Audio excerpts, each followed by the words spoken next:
What's up, folks? This is Crypto with James talking to you today about some crypto news with regards to Ethereum and Solana. Both suffered really, um, outages or enormous transaction costs over the weekend. So we're going to look at what's happening. Before I do, I update the spreadsheet. These are the first 26 coins that I spoke about on the channel. If you had invested $100 into each coin when I release videos about them and you're still holding that crypto, be in profit for over 26 grand. They're not the coins that I own. If you want to see the coins that I own, you can come check out Copy My Crypto. It's where I share every coin I buy and every coin I sell.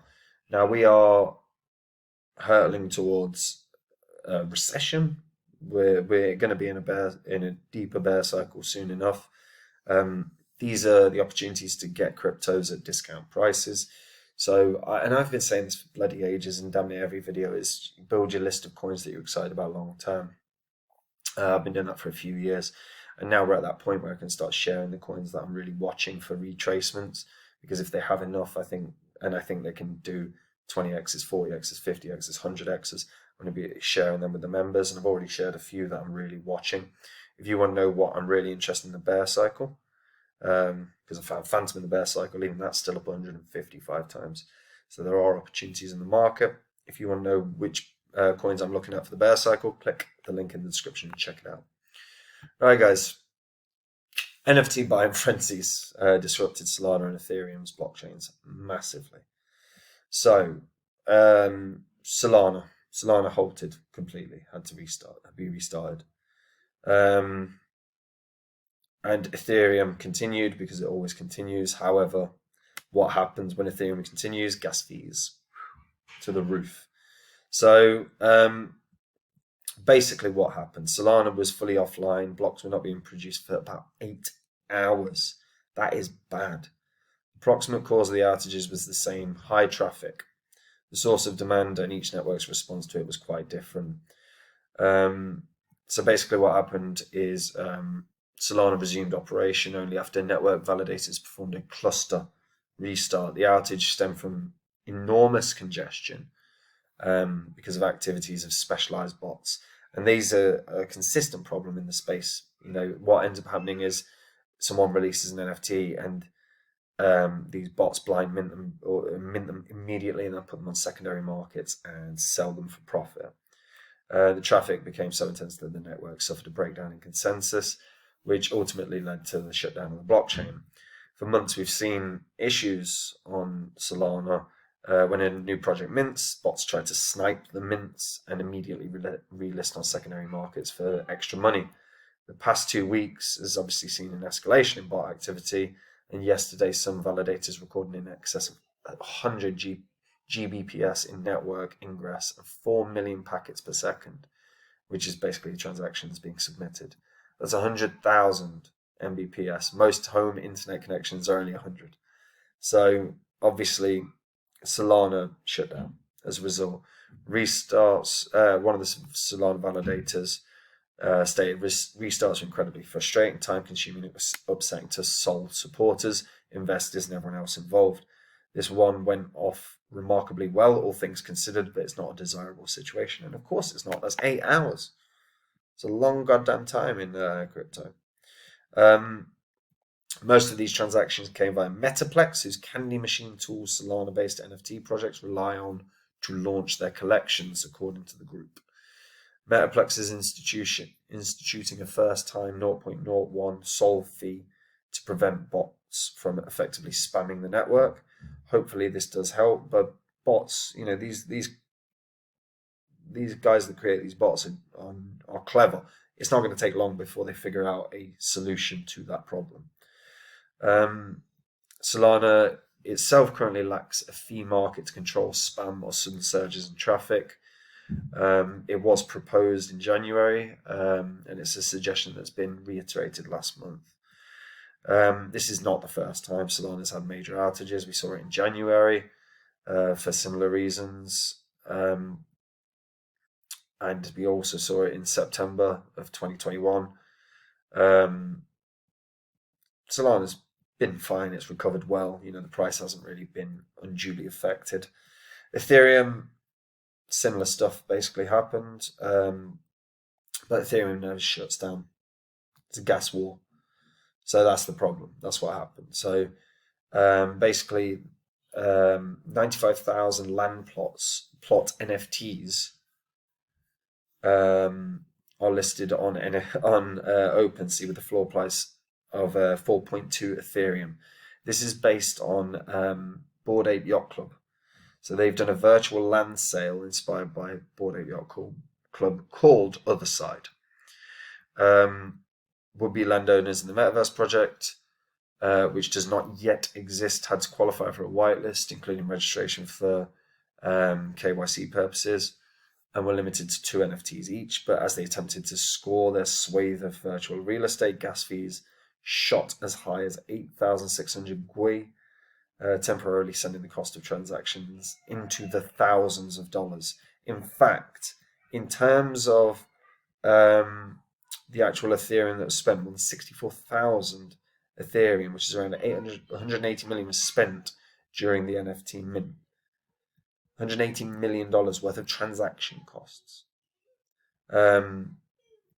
It's absolutely staggering. So 2 days ago, there ended up being over 71,000 Ethereum burn, because obviously there's a burn mechanism in place for every transaction now. Now, obviously, this is not ideal, and this is why I've been speaking about layer 2s so regularly lately. NFT projects have the option to move their mints to Ethereum layer 2 networks like Immutable X or sidechains like Polygon. And there is a need. There is a massive need to move these NFTs to these layer 2s, because it's untenable to keep this going. Like, fundamentally, regardless of the cost of the land, which now it's got a floor price of 4.2 ETH. I don't actually know what the initial cost was, but hypothetically, let's just say there's another NFT project going on at the same time that people want to get into, and it's going to cost you 5% of an Ethereum, right? So 5% of Ethereum is 150 odd bucks, right now. So, or 140 bucks. But then, because this mint or this was going on at the same time, to mint your NFT, you could have the cost you a grand total of 140 bucks. It would potentially cost you $1,000, $2,000. It's untenable. It's untenable. And fundamentally, these are the problems within Ethereum. Look, moving to proof of stake is not going to change this situation for Ethereum long term. Layer 2s are the solution. Sharding should help, could help, but layer 2s are what's going to help. Now, Solana doesn't have the same mechanisms in place. That's why they went offline. They don't have layering solutions. And it's something that they're going to have to look at down the line, because if this is a problem that continues to occur, then there's going to have to be a resolution. Now, maybe this adding a 0.01 sol fee to prevent bots works temporarily. These guys, the create bots, will find a solution. That's just a fact. They're smart guys. They'll figure it out. They just will. So, and that's only Metaplex's solution. It's not Solana's.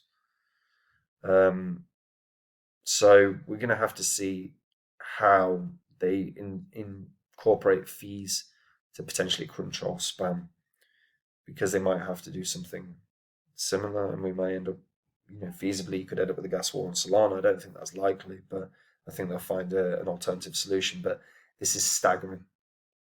This is staggering amounts of cost. And this is the problem. Ethereum's throughput's so crap. Layering solutions are necessary, and it's worth keeping an eye on the many different scaling mechanisms that are in place for Ethereum, because Ethereum's not going anywhere. Ethereum is going to be one of the most popular. It already is the most popular smart contract platform to build upon, but now it makes sense for a lot of projects to start using layering solutions, because that crap is it. The only people that can afford that are the multi millionaires. You're not going to get retail investors that want to use Ethereum. Retail investors will start utilizing either layering solutions in terms of investments, or potentially Ethereum as a store of value, which I think is a narrative that we're going to see more and more and more over the course of the next few years, because Ethereum isn't fit for purpose. Its scaling solutions are. But yeah, keep an eye on the scaling solutions.